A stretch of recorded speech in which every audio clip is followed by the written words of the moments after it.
Hey there, everyone. Welcome back to Resident Evil 7 Biohazard. Previously, we completed the wrecked ship, um, found Ethan, we were able to get him out, but not before Evelyn started to take over control of Mia, kind of force her way in again, and she kind of pushed him out the door and locked him away with her tissue sample, probably for the necrotoxin that we found, the box we found for synthesizing it up above. I imagine was kind of the goal of that, and why she was holding on to it. And we kind of got a little bit more.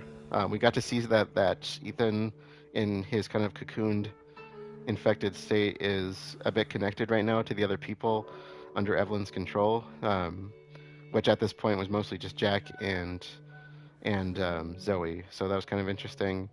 And um, we are now back as Ethan, right outside of what's called the Abercrombie salt mine, and it sounds like it's abandoned salt mine, and like Lucas was headed here because there's some people that are searching for him. So we'll kind of see what's going on here. Before we leave, um, okay, want to make sure we got that. So I know we're gonna have to deal with some molded. I'm gonna save the shotgun for more imposing threats. I know there's quite a few supplies out here. I don't know if I'm gonna be able to like find and see them though, so we'll just do our best.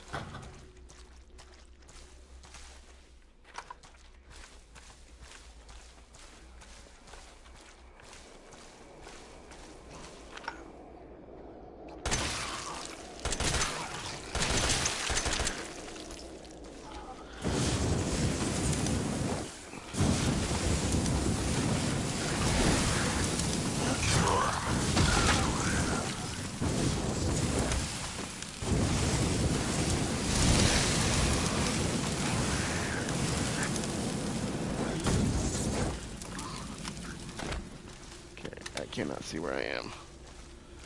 I'll make sure they're not getting too close to me. Alright. How are we doing on fuel? Okay, that should be probably the last of it.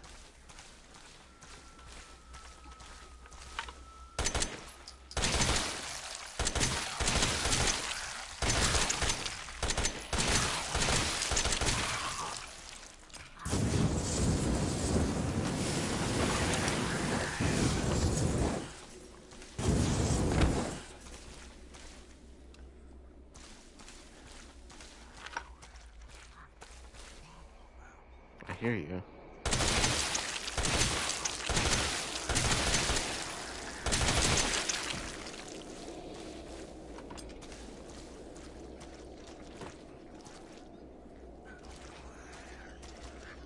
I hear you.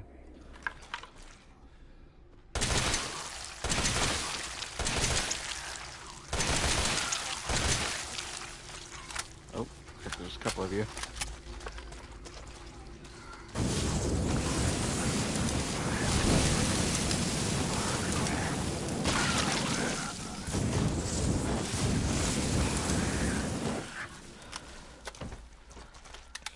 Just in case they're still coming.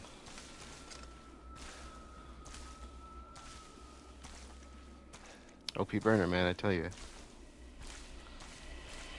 People can say what they want. It's got its uses.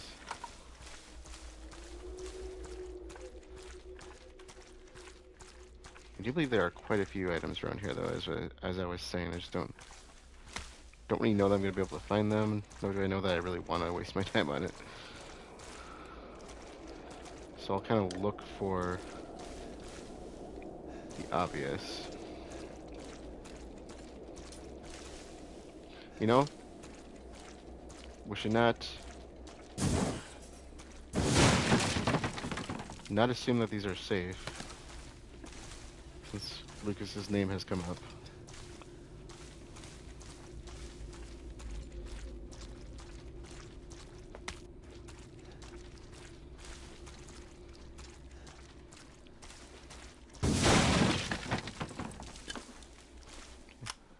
sounded like a fuel can. Very nice. Alright, okay. I don't think I have any psychostims. I could use them if I had them, but I think what we'll do is just cycle out what I have for now and make our way inside. So we got some machinery here. Let's see if there's anything on it. I think we already checked over here, but alright. So we got that. We don't need these. We do have a good bit of fuel, so leave these here because that's where I'm going to put the shotgun. Keep my healing over here.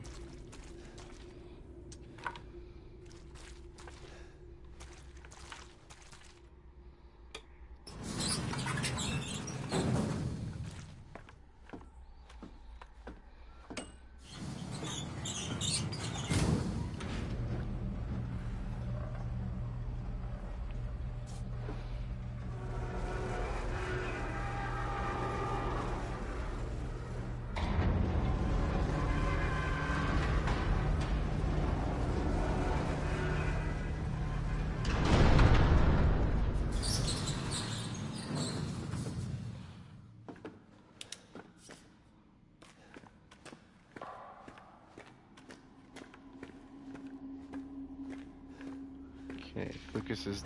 yeah, I can already see it.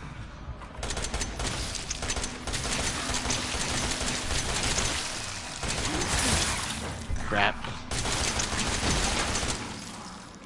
So I can already see the tripwires. Not the tripwires, but the bombs attached to them. Okay, so you are... let's take advantage of them. If I just blow them up...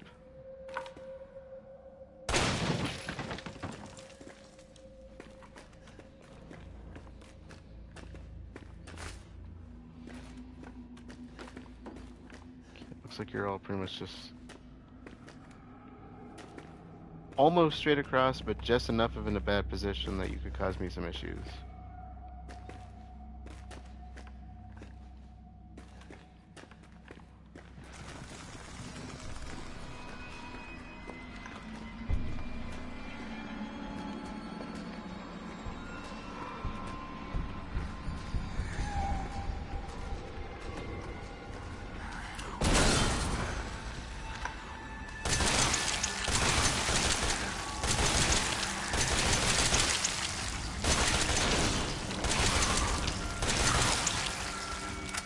Shoot.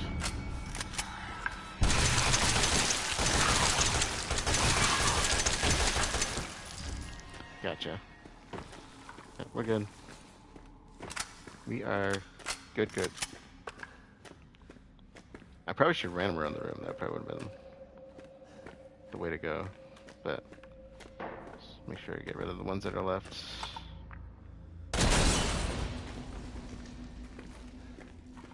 Okay.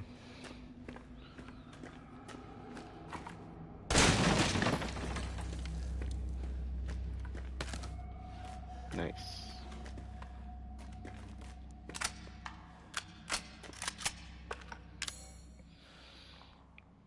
All right.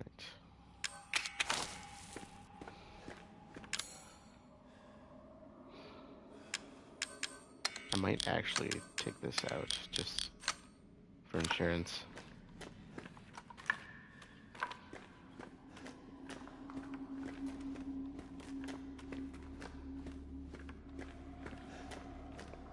This would be really, really creepy.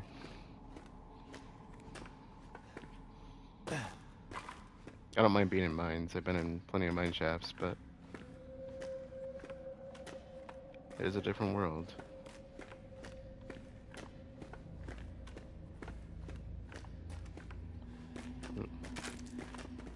Magnum rounds.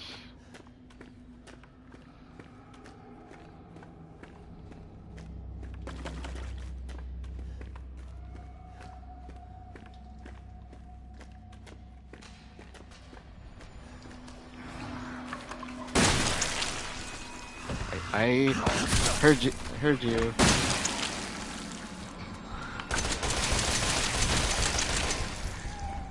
I heard you. I heard you running.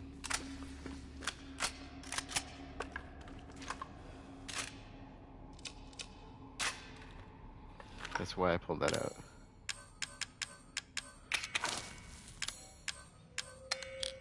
You will go over here. I'll carry this for now. You I'm not going to be using quite yet. You know, the way I organize things probably says a lot about my mind. Probably does about a lot of people when they do that kind of stuff.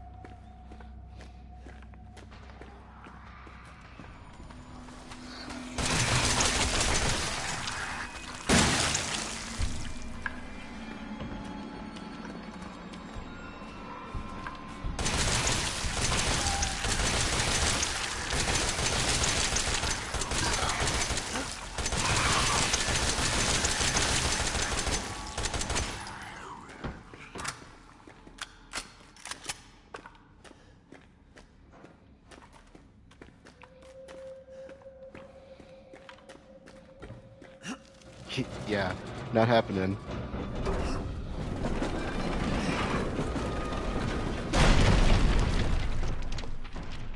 If you ever get a chance, try pushing one of those. Just try, even a little budge.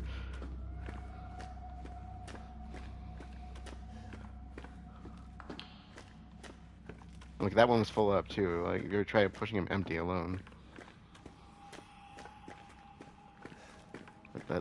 It's hard when it's not carrying anything.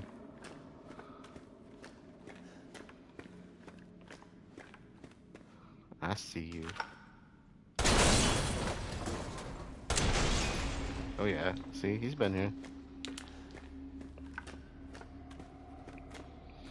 Okay, I do believe we have a Mr. Everywhere here.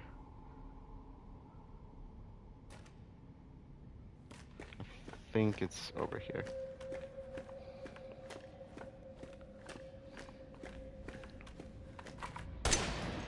And you can see it right there. Gotcha.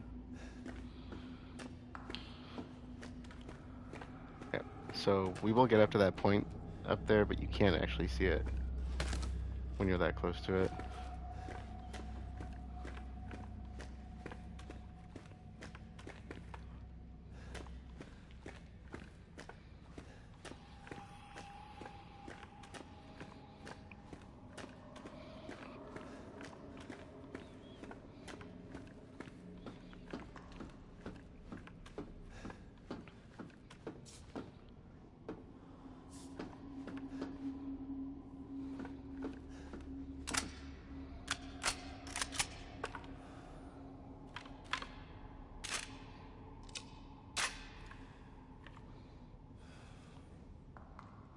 The gun's still quiet. Oh, that's so weird. I wonder if it's just this handgun or if it's all the handguns. Okay,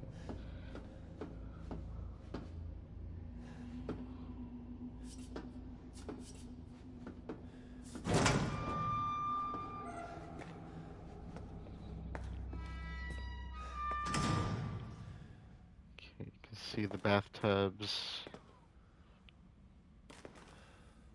And this is where we're going to start getting an information overload on what's been going on here. And so I am going to do some science talk here as we go through these and story discussion. So just heads up, that's what we're doing here.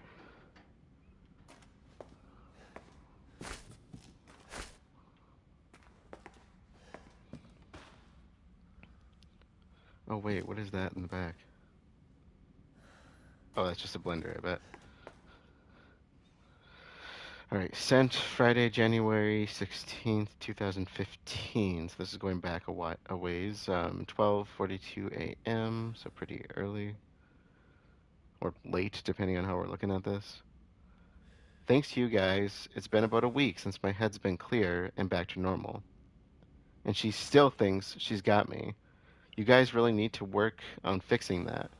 Not only does she look like a little kid, but she's about as stupid as one too. Mom and Dad are still totally under though. I was wondering, is this whole family obsession something you guys programmed into her? It's kind of fucked up. Pardon my Anglo-Saxon. Okay, so we're jumping almost an entire year. Friday, November 4th, 2015 to 10 a.m. So he's working. Um, this is clearly Lucas, right? He's he's working late into the night on this stuff. 'Cause this place was marked as a lab, back on the board. That bitch Mia is still somewhere in between Evie La La Land and reality. Pardon my French. She gets pretty violent, so I locked her up in a cell. I thought maybe Evelyn would get mad since Mia's her favorite and all, but she doesn't seem to care. She actually goes and visits her sometimes. She thinks Mia's her mommy. Like I said, your bioweapon is fucked up. Pardon my Anglo-Saxon language. Evelyn's family obsession. Oh, so sorry. Oh wow, it's another big jump. So, uh, 2016. So it's like over almost an entire year. Friday, September 1st, 2016, 1:10 a.m. Yeah, see the time he's working. Evelyn's family obsession is getting out of hand. She's making everyone kidnap more and more assholes off the street to add to her freak show of a family. Maybe she's getting tired of Mia not coming around. But it's a pain in the ass for me because I gotta clean up the mess whenever someone new comes along. By the way, Evie's looking sick or something. Her skin is getting all wrinkly and she's getting gray hairs. Is that supposed to happen? It's almost like she's getting old all of a sudden. Think about that for a second.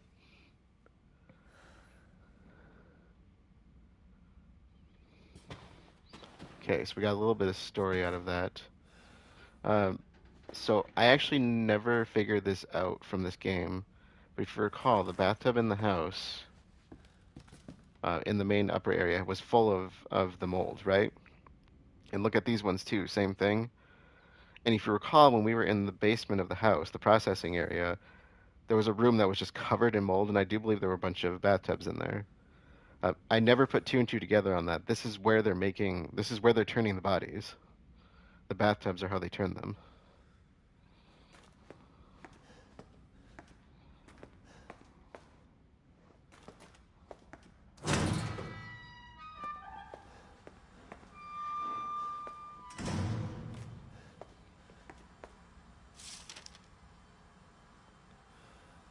Okay.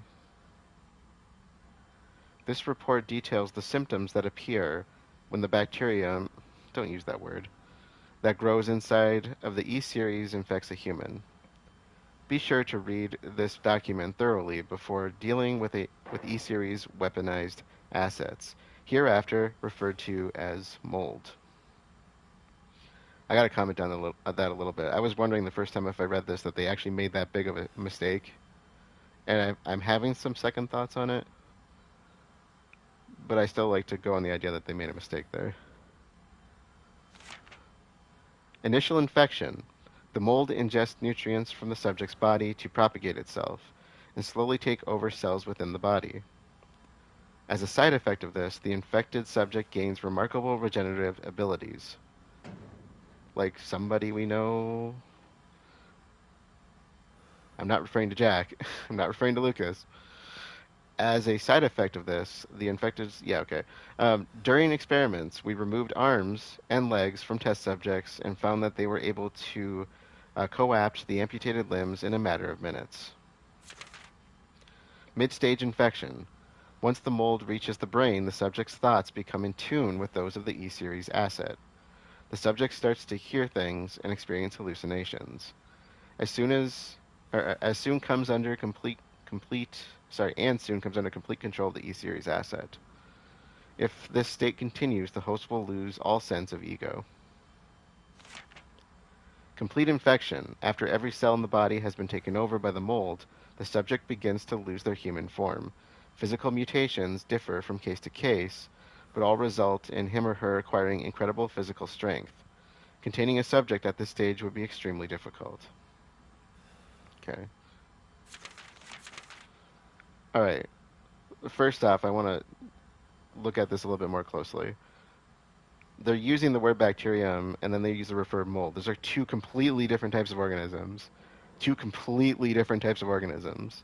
In fact, one of them, the mold, is actually quite closely related to animals. So, because bacteria are prokaryotic cells, so as simple a cell as you can get. They're the oldest organisms out there, and and as prokaryotes, they only share kind of one major ancestor that's not considered bacteria, um, which are the archaea, the extremophiles. And so you're looking at a very simple organism in that sense. They would not be capable of what they're showing in this game. Completely off the table. They should not have used that word. Hereafter referred to as mold is more apt. The only part of that that doesn't really 100% make sense, and I actually did think of a workaround for this, is the despawns. And I used to think that the despawning of the molded, because I'm specifically referring to molded here, the despawning of the molded, I used to think maybe that's just video game logic. It's just game mechanics for purpose that they need that in there. But I started wondering if there was something more to how they kind of disassemble, um, which doesn't quite work. But I did think of a way where you could argue that a little bit, because bacteria would be able to disassemble, but they also wouldn't be able to grow that big. Not like that. They wouldn't have that much structure to them. But there are some molds that are what we call dimorphic, where they can switch between single-celled yeast structures and the multi-celled mycelia, which is what mold is. They're actually two different types of fungi. So they're going through initial, mid-stage to complete infection. And I kind of wonder if this is strictly referring to... There's definitely a separation that we're seeing between the molded and the family and Mia. So I'm kind of wondering if this applies to all of them to some extent. I imagine it does. Okay, so initial infection. Let's reread this. The mold ingests nutrients from the subject's body to propagate itself and slowly take over cells within the body. That partly makes sense. That's what mold does, and that's in fact most mold infections are superficial. They grow in the skin, and that's exactly what they do. They'll usually kind of grow like up on the dermal layer, and sometimes a bit subdermal under like the very kind of outer dermal layer. A little bit. They usually don't grow too deep where you'll actually feel them too much. Might get dry, but typically that's where they're going to grow, and they will then sometimes grow into the cells that they're feeding off of. In which case you get things like skin discolorations from that if you had an infection at that site. And they're not really usually dangerous, though. Of course, this one's going to be a little bit more progressive. As a side effect of this, the infected subject gains remarkable regenerative abilities. That's the part where I'm kind of interested in how the regeneration comes about. Because what I imagine is the way they're explaining this as if it takes complete control of the body is that as they regenerate, they're not being regenerated by their own cells. They're being regenerated by the mold cells, is what I'm taking out of that. Which means eventually, as they regenerate, they're going to lose their original self, the same way that we do as we regenerate dead cells, so to speak. So eventually, they should. That's what should take them over in the end, is what I'm gathering from that. The only thing that I don't 100% follow on that is how Jack is able to, like, the amount of damage we've done to Jack over the course of the game. If you go from when we first fought him in the garage um, to when we took him out in the processing area, um, he was shot in the mouth. He was run over by the car. What else did he was blown up in the flames. And when he grew back the parts where there was some damage, he looked pretty normal at that point, I want to say. But at what point would the mold cells start to resemble more mold in coloration versus human skin? Which is kind of cool, because if you go from the point where we were in the processing area and we took out his upper body, when he comes back, he does not look human anymore. He looks like a massive, you know, growth of mold essentially, which is kind of cool. I like that touch. That's really cool on the science side because that's what I would expect. Um, but you kind of expect the same thing with Lucas and Ethan to an extent because we both have the ability to regenerate. We've seen that. Otherwise, Ethan's hand wouldn't have just reattached. I know there's a connection there too with the herbs, but let's be real. There's some regeneration going on there. As a side effect of this, the infected subject gains remarkable regenerative abilities. Okay, so that's going to be the cells, the mold cells replacing the human cells. During experiments, we remove the arms and legs. Yeah, okay. So now that's one thing that couldn't actually happen, but I'm okay with them taking some creative liberties here, where it says they were able to co-opt the amputated limbs in a matter of minutes. That would take a very long time to regrow a limb. The fastest growing organism that I know of offhand is E. coli. They have a regeneration time, or sorry, a generation time of like 30 minutes or so. So they can duplicate their cell. It takes 30 minutes for them to do that, to duplicate one cell. If you're going to do an entire limb, you have, four different major categories of tissues to repair. Because you got your epithelial tissue, you have your connective tissue, you have your muscular tissue, and your nervous tissue. Not to mention the sub tissues within those that you need. So that takes a lot of time. And for a human cell, it takes us like 8 hours just to replicate the DNA of one cell. Um, but if it is being replaced by mold cells, I guess that would make a little bit more sense. They could regenerate more quickly, which is kind of cool again. A nice touch on science there, because mold cells should be able to grow much more quickly. They are not differentiated cells like our cells are. They don't have a defined function necessarily. And so if they're just kind of holding things together as best as they can, that's kind of a cool touch. That's where I kind of go back to the idea. Did they actually mean bacterium when they said that? Because if you were to look at bacterial cells, possibly yes, they could regenerate within a short period of time. Not that quick again. That would take probably a few days, I'm guessing, with the number of cells. But they do grow on an exponential level, so they could repair a limb over, I want to say, a few days. It's just a blind guess on that, timeline-wise. I'd have to actually think that through, based on the number of cells that would be in a lost limb. But that's kind of cool in that sense.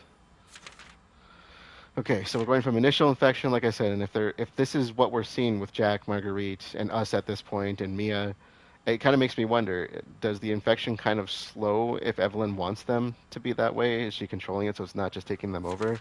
That would make sense whether or not all becoming molded, I guess. Okay, so mid-stage infection. Once the mold reaches the brain, the subject's thoughts become in tune, and so it has to hit mid-stage then because that's what's affecting them, right? So it has to move quick. The infection has to move fast for that to happen, which to me goes back to the idea that this could be a dimorphic type of fungi where it can switch. But so let's say you have the mold get onto the skin. If it grows into the skin, gets connected to the circulatory system, so it could kind of deposit some single cells inside of your circulatory system, travel throughout your body, and this is very similar to like what cordyceps, Ophiocordyceps, does in ants, and it gets to where it wants to go, which for them would be for ants, it would actually be the muscular tissues that what it grows on. But they also do some chemical moderation on the brain. And in this case, I'm kind of thinking it's the same thing because they probably don't want to entirely overgrow the brain. But the yeast cells, if they made their way towards the central nervous system and started to regrow as a mold cell from there and back into the organ systems outside of circulation, I'm thinking that's where they'll start to work their magic on the brain. And as it says, the subject's thoughts become in tune with those of the E-series asset. And we can probably assume that Evelyn is the E-series asset, hence the name Evelyn with an E. And we've seen that before. Let's not overlook what we just read in that previous document. We've seen the term E before, very early on in the game, and I'm not overlooking that. The subject starts to hear things and experience hallucinations, which you would expect. So molds are well known for producing chemical compounds that can be highly toxic to certain organisms. They can produce compounds that are highly hallucinogenic. And if they're doing this in a manner of communication or defense, kind of depending on what it's doing, if it's doing it for communication, that would allow her to connect with them in that way, which is why she can manipulate them from so far and kind of project herself on them, which is kind of cool. So I'm kind of liking that. As soon comes under complete control of the E series asset, and soon becomes under complete control. And so that's what I think what we saw with Mia, um, pretty much as we went through the wrecked ship. If this state continues, the host will lose all sense of ego. And so what I'm guessing is that she is stopping at that point. She's not letting it go past that point for some reason. Because otherwise, you would think they would just become full on molded. That would be my guess, unless there are some kind of weird differentiation between them, but I don't see how. And that's actually another thing they did really well with the science that I'm going to bring up in a bit here. But complete infection, after every cell in the body has been taken over by the mold, the subject begins to lose their human form, hence the molded growth, which would make sense because it's going to eventually break down the person inside, and it's going to not have a human inside of it anymore. It's going to be just mold. Physical mutations differ from case to case, which we have seen, but all result in him or her acquiring incredible physical strength, hence why the gunfire doesn't do much and why they can do so much damage. And not just the molded. Look what happened to Jack in the end there. Containing a subject at this stage would be extremely difficult, and yes, we saw that with Jack as well. So I'm kind of going on the idea here that Jack and the molded aren't necessarily that different, just that Jack and the family were allowed to keep their consciousness kind of at that mid-stage infection is what I'm kind of gathering here. And then if you look at the molded, so it says, okay, this is one thing that they actually did really, really good on science-wise, that almost every other Resident Evil does absolutely terrible on, and almost every game does when it does infection-based stuff. If you have something that infects a host, one, it should only infect certain hosts. It should not infect a large variety.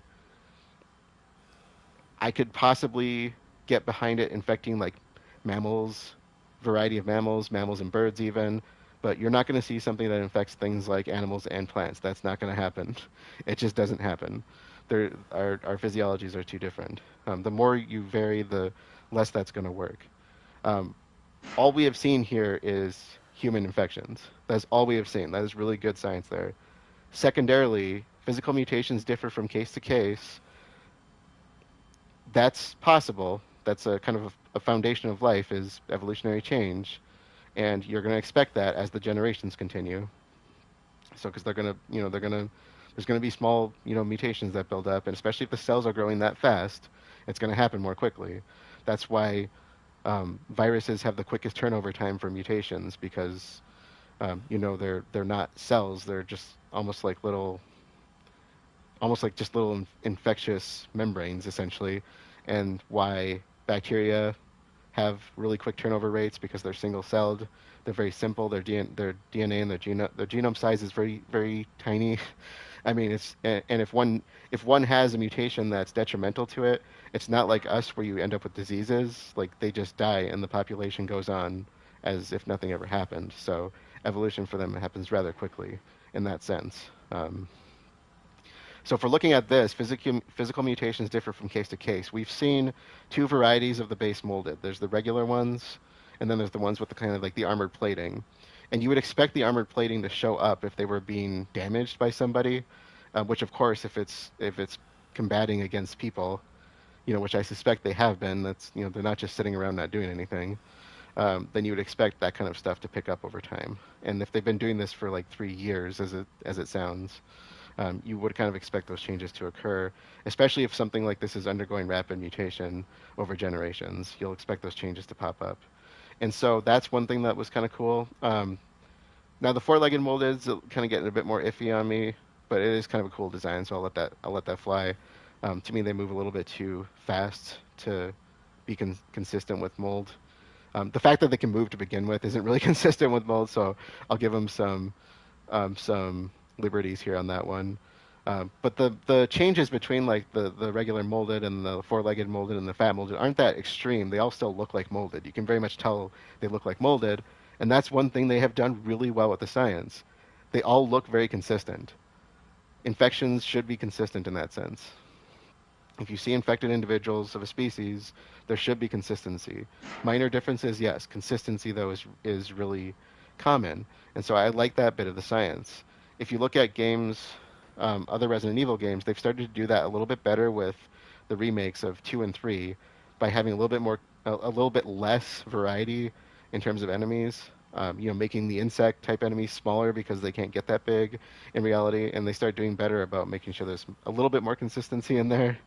But this one hits the nail on the head because all we see are humans who are going nuts and eventually mutating out of control, and the molded, which is the same thing, just completely overgrown. Very cool science there, if you ask me.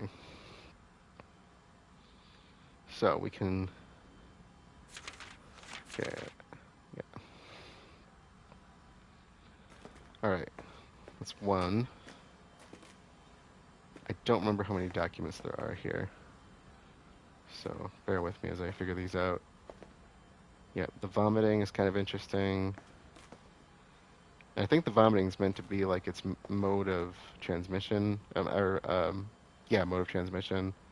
So it's kind of like a, because it seems like it's a direct contact thing. They're not spreading by sporing or anything. Let's do this.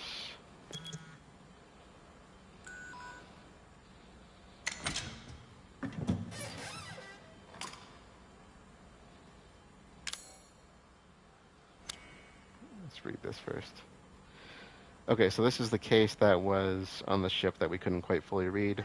E-Necrotoxin destroys cells of any subject based on the E-Series bioweapon model.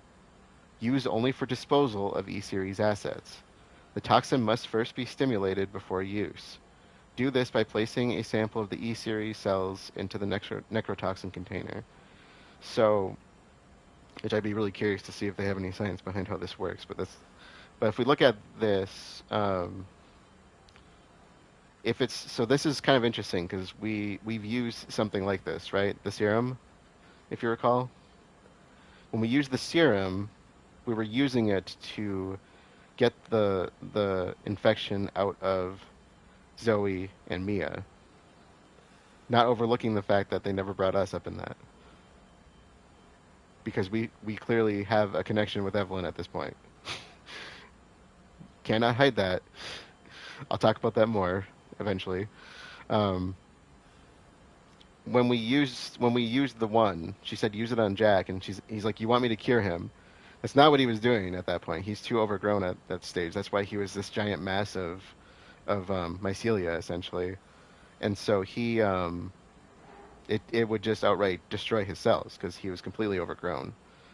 Not to say that all of his cells were necessarily gone at that point, but he definitely had overgrowth on him. So, like I said, he still has to be alive. He was connected to us in there, unless the memory of him stays. But notice how we didn't see Marguerite, we didn't see Lucas, and we know Lucas was treated for this. He's not under her control anymore. So we saw him, and of course Mia wasn't because she had just taken the serum. We were connected. Jack was connected. Zoe's connected. We're the only ones that are still alive and connected to her at that point. So using the serum in that case was what took him out. I don't know if they're trying to imply that that's the same thing, but you would expect it. And that looks like, is that an E series? I'm assuming because previously we used a D series, so maybe this is a little different. That's her tissue sample.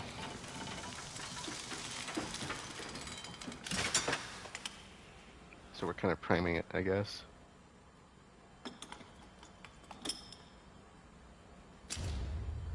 E-Necrotoxin. Okay. A special serum. Yeah, see, serum. A special serum for disposing of E-series test subjects, which is why they're calling it a serum, because of where it's coming from. Because it's coming from the body. It could destroy Evelyn if injected into her. Alright, I do like the fact that this is set up in a refrigerator to keep it cool. And probably keeping the room cool at the same time. Okay, let's do more science. Research report. This project was instigated in 2000 as one of the several concepts for the company's NextBAS, Next Generation Experimental Battlefield Superiority Initiative, working with technical assistance from HCF to develop a bioweapon for neutralizing combatants en masse with minimal direct contact. NextBAS was later folded and all its assets diverted to this project.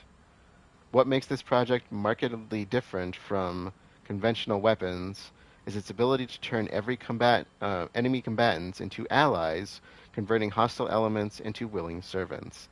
Hence, what Evelyn's doing to them. What is HCF? Is that? I'm wondering if that's actually an organization that we should know from the past. I wouldn't know because I don't really get much into older Resident Evil stories like I used to. This game really set the bar high for me, so I don't particularly like when games just keep bringing back the same old thing and doing the same old thing over and over and over again. So I kind of lost interest in Resident Evil beyond like Code Veronica, I guess. No offense if you like them, but I just kind of lost my interest after that. They were already losing my interest with Code Veronica to begin with, which not that it's a bad game or anything, but um, just too much redundancy and going back to old stuff that I wanted something different and more traditional, I guess. That's what this really delivered for me. Since this, yeah, see how they're blacking stuff out on us, so they don't want us to know the names. Since this effectively eliminates the cost of not only POW handling, so prisoner of war, but also combat itself, it's no wonder we had the blank and even blanks blank organization chomping at the bit to get on board. The project would never have existed were it not for the discovery in blank of blank, the remarkably progressed vicariant evolution fungus, see they're calling it a fungus now, not a bacterium, that we commonly term the mutamycete. There you have it. Mycota is the formal name for fungi. Mycete, a variety of that. Mutamycete because rapid mutation, going back to the idea of why you can see some quick evolutionary turnover with them, because they grow so quickly. The fabrication method for each bioweapon was to introduce the mutamycete genome to a pre-stage 4 human embryo and perform a cultivation in a controlled environment over a period of 38 to 40 weeks. Okay, so that's how Evelyn was created. They introduce... Wait a second. You can't just put... Okay, game, you're losing me here. You can't just put a genome of one organism into that of another and expect it to function. Or even look like the original organism. That's the whole point of the genome. We both originate from a stem cell of sorts. Lesai. The resultant organisms were referred to as candidate specimens and graded based on usability from the impractical and faulty Series A through D to the perfected E series. A common appearance was selected for the bioweapons, that of a roughly 10-year-old girl, to ensure ease of blending in with urban refugee populations. I'm not overlooking that. You can't just take a human embryo and shove a genome in it and expect it to become a human girl. There's got to be something else going on. That's not how that works. Now, if you're putting the mutamycete in there and they're somehow co-functioning together, that's different, but you don't just put the genome in. Game, I need you to do better than that. You have me on so much of the science here. You got to do a little bit better with some of this, all right? Molecular biology is my thing. Don't throw that at me. Expect I'm not going to point fingers at that and start picking it apart. The first E-series specimen, named Evelyn, has proven capable of secreting the mutamycete blank from her tissue at will. What's the blank? I need to know the blank on that one. I want to... You can't hide science from me. Don't do this. I deserve better than that. It is also of note that Evelyn's mutamycete... See? So it's an embryo with the mutamycete. It's not the genome. Unless they're replacing some cells with it, not all of them. I can get on board with that, okay? Some cells, not all cells. Is that... Okay, is that what you're doing here? Pre-stage for human embryo? Because you're not talking about a single cell at this point. You're talking about a series of stem cells, right? So... Can we assume that there are human cells combined with mutamycete modified cells? Okay, I'll give you a pass on that game. You brought me back, all right? Okay. Okay, so it imposes a profound control. Okay, so it is also of note that Evelyn's mutamycete imposes a profound control over the body and mind when introduced into a host organism. Okay. because of course she's the source, so it's reporting back to her, and not reporting back, but it's connecting with her. Which is why, because I mean, molds connect through physical connection. They're massive in size when they grow, and so in this case, we're looking at the idea that they're probably connecting over some distance as well, which you can do that. That's kind of how pheromones work. So um, when introduced to a human organism, we will have a lot to learn about the mechanism by which Evelyn achieves and maintains this control. But the working theory is that the vector is similar to the autoinducer pheromones. I say it here, it comes out there. Sorry, I should have read ahead. Used for quorum sensing in Pseudomonas bacteria. Oh yeah, okay, okay. We're gonna talk some quorum sensing here. All right, I'm getting up to a lecture in that in one of my classes right now. So quorum sensing is a really interesting process, and Pseudomonas are well studied for it. They're not the only organisms that do it. But just looking at Pseudomonas as an example, essentially what they're doing is if you have one or two cells or a few cells in the environment and they're not really working together. But what they do is they produce these autoinducer compounds that they secrete into the environment, essentially. And if they end up growing around other bacteria of the same species, so for instance, like let's say Pseudomonas aeruginosa, which is a human pathogen, if it gets onto you in just enough cell number that they can establish an infection, what they're going to do is they're all secreting those autoinducer pheromones. And what that's going to do is, as the concentration gradient builds up with more cells growing, eventually the autoinducers will go back into the cells that produce them because the concentration gradient gets so high that it transports back over. So if you've taken basic biology, you're just looking at passive diffusion essentially, or maybe a little bit. I can't remember if the autoinducers are nonpolar, but they would be able to cross back over into the cell essentially based on the concentration gradient being too high in the environment. And what that's going to do is it's going to modify some of the gene expression that goes on in the bacteria. And so instead of working as individuals, they start working as a unit, and they start doing things like growing together, forming biofilms together.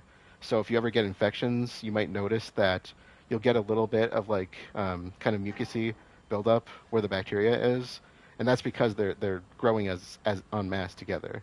So they're trying to establish an infection. If you see that, so you really want to deal with that if you get that. Um, that's a telltale that you're infected, especially if it smells. Then you know it's the bacteria, and not just your stuff coming from your body.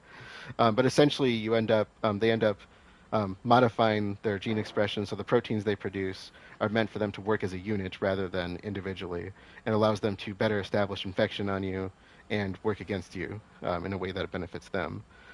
So when we say quorum sensing, that just means that they're using autoinducers to kind of push the let's work together rather than working individually. We can do this a lot better if we're communicating with each other, so to speak, or coordinating what we're doing. And so I think that's what they're trying to get at here. Now, the fact that they use the term pheromones, so autoinducers, I think should always be in kind of a liquid-based environment for the most part.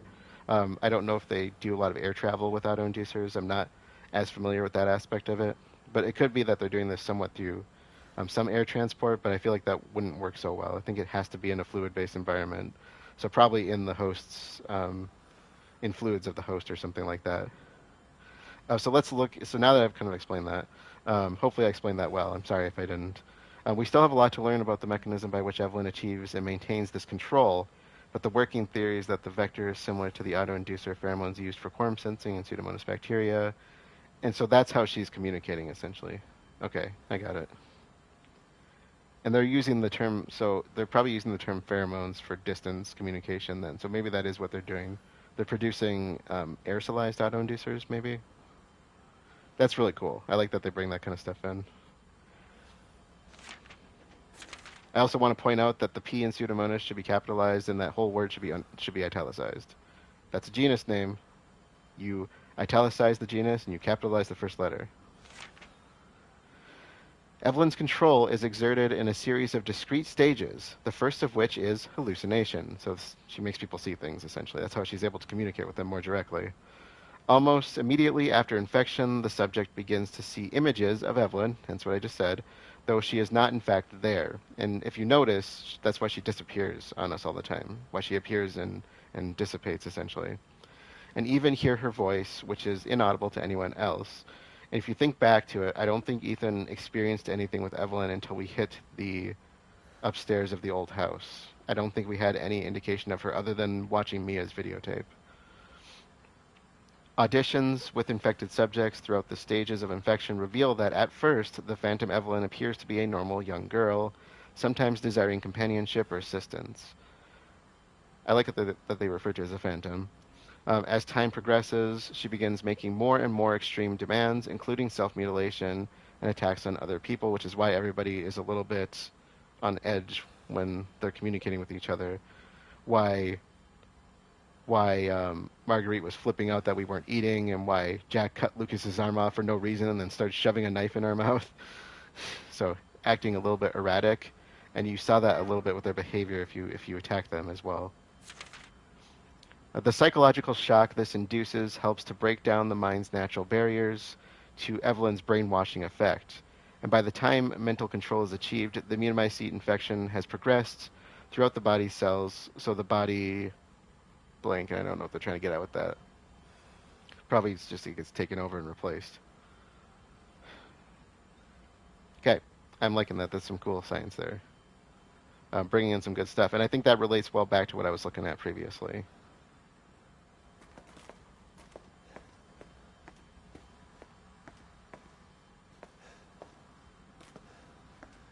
Oh, yeah. Let's do some more science. Okay. The devil's in the details. Hey, I got a trophy for that. That must be our last document. Um, Evelyn's functions also include the ability to form organisms from mycelia. There we go, the fungal filaments. So with fungal cells, there's kind of two types of growth you'll typically get. There's the kind of typical round cells, yeast cells essentially, that just bud and grow other circular cells.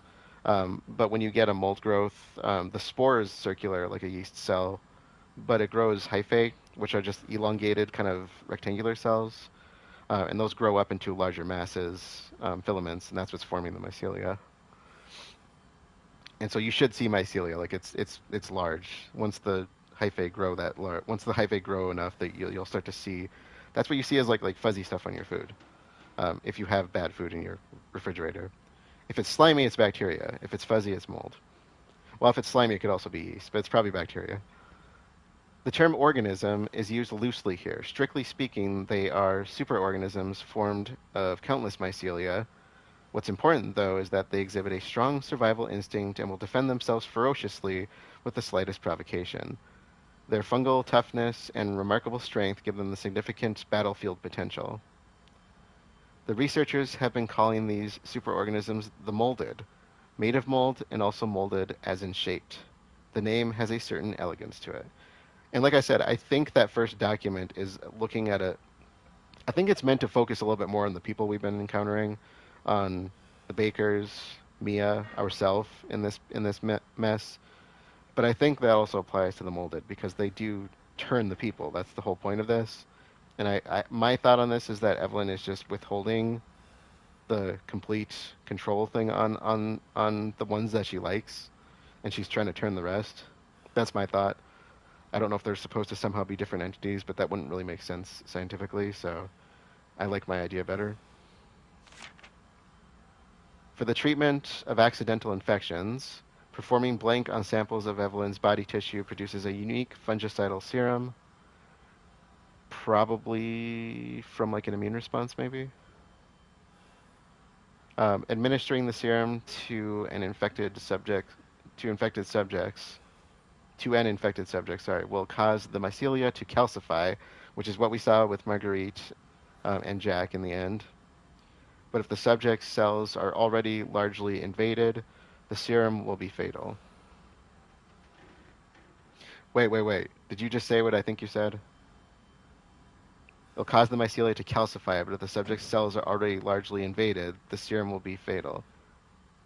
So Marguerite fell to pieces, so she's dead. And that again goes back to the idea I said Jack is very much has to be somewhat alive, or his memories have to be kept inside of the mycelia, which is kind of an interesting concept. Um, 'Cause memory is mostly just an exchange of reactions as far as we know. which means that the calcification doesn't necessarily mean they're dead. Jack didn't fall apart. That's why I said he's not necessarily dead, and why we were able to communicate with him. Since the treatment window is so small, the serum's primary use is therefore disposal of infected subjects rather than a cure, which is why you can use it both ways. If the body's not completely taken over, you can bring the person back, and if it's too far gone, it's going to kill them. In exploring the serum's potential, we found that subjecting it to blank would enhance its effects to extreme potency, becoming a compound we now call E-Necrotoxin. So introducing it to, I'm assuming, the E series is what it's trying to say, or to a subject. That's hence the little fetus thing that we just, moving on, which blank in even tiny amounts, which is probably extremely toxic in tiny amounts, and destroys it. What's been interesting to observe in Evelyn's behavior is her obsession with the concept of family. In experiments, we found on multiple occasions that infected subjects were compelled to act as her mother or father, treating her as if she were really their daughter. Why did she settle upon family as the theme for her mental control? This is just speculation, but it could be that she instinctively understands that a family unit is better suited to blending into social groups than a lone girl. On the other hand, well, a sentimental sort might suggest that she's making up for a perceived lack of love in her quarantined upbringing, a parent's love. That's actually what I would suspect more. So the first thing here about speculation, I'm going to say that's wild speculation there. It could be that she instinctively understands that family unit is better suited to blending into social groups than a lone girl. I don't think so. Behavioral changes on an evolutionary scale take a long time to form. In fact, I've been talking with somebody about this concept with birds and roadkill. Do you ever notice how when you find roadkill that birds are picking at, how they just feed on it wherever the roadkill is? They don't move it, which would be the easier thing to do. They just move away when cars come by. They have no evolutionary instinct to do that. You could just literally move it to the side and they wouldn't have to deal with cars going by. Deer and headlights, same thing. Why the deer stands there and stares at the headlights, whereas if you're in the woods and they hear a crack, they know where you are and they're going to be gone in seconds. It's because the evolutionary behaviors like that take a long time to form. It's too new. It's going to take many years for that to establish where they start to do that stuff, if they did start to do that stuff. I would guess this is it. On the other hand, well, a sentimental sort might suggest that she's making up for perceived lack of love in her quarantined upbringing, a parent's love. They grew this from an embryo. Somebody had to have carried her. You can't grow a baby in a test tube. That's not how that works. You have to have a mother. You need a womb. It's one of the biggest issues with like de-extinction. You need something to carry the offspring in that sense. Um, one of the flaws in Jurassic Park, there are more on top of it, but that was one of the flaws on it. It was like you can't just make stuff grow. You have to have something to give birth to it essentially. And it has to be genetically similar enough that it's going to work. You can't make an artificial womb. Anyways, so that's what I would guess here. I think this is what's happening. This is probably why she's fixated on family and why she wants, she acts out like a child. She's still human underneath it, heavily modified, but she's still a person. There is some more stuff about this that I want to talk about, but I'm going to wait until we get to the end, I think, for the rest of it. But this is cool, isn't it? I think this is really cool. There's a lot of really cool science in here. That's what I really love about this story.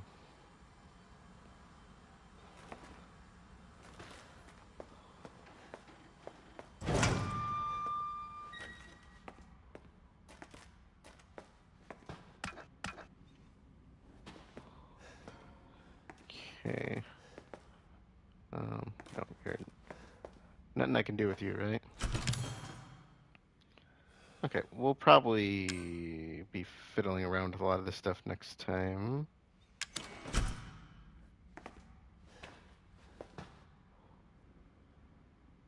All right. That's a good place to end this episode. to recap, I guess we really haven't done much. I'm sorry. Sorry, not sorry. I've been wanting to read these documents and dig into some of this stuff because this is fun for me. Um, so my background is in well, my original background. I have a bachelor's degree in biological sciences, and I did minors in ecology and biochemistry because I really didn't know what I wanted to do, and so I kind of rounded myself out a bit. And then when I did my doctoral, I did more of a focus on biochemistry and molecular biology. Ended up working in an environmental biology lab doing more toxicology type research and environmental remediation. And I did a lot of work with like plant physiology in terms of metabolism, protein expression, and ended up somehow teaching microbiology because apparently microbiology instructors are hard to come by. And I started to learn a lot more about not just microbiology but immunology. And so this kind of stuff really excites me. It's like one of my favorite areas of science. And so I love the fact that this game kind of digs into these topic areas that are so close to home for me in many ways. So as far as what we did, we essentially made our way down into the salt mines from above. Came across a few molded along the way, some of Lucas's traps, and some documents here from Lucas because he has been working down here apparently for whatever group they're talking to because they're in communication with somebody. And it looked like a kind of a small makeshift lab. There wasn't really much to that, so I don't know who he was working with. There's got to be other people here. It's not like he had that lab equipment. Um, there were bathtubs back there though, so maybe he killed all the researchers. It's Lucas, right? I mean, he's Lucas. So we got to this room, this lab, this little makeshift lab, and we got to read up all these documents on what's really been going on here. We got to learn a bit more about what Evelyn is, because we now know she's a bioweapon. We know a bit more about what she's been doing to people. So about kind of going from infection to taking control of them and kind of how she manipulates them and a lot of really cool stuff in between. And now how to potentially eliminate her. So next time we are going to press through the mine and see if we can get out of here. And of course, probably face off with Evelyn. No sign of Lucas yet, so we'll see what happens. Um, with that being said, let us close things out for this one. I'll be continuing tonight, so if you're here live, stick around. Otherwise, thank you all for joining, and I will see you all later.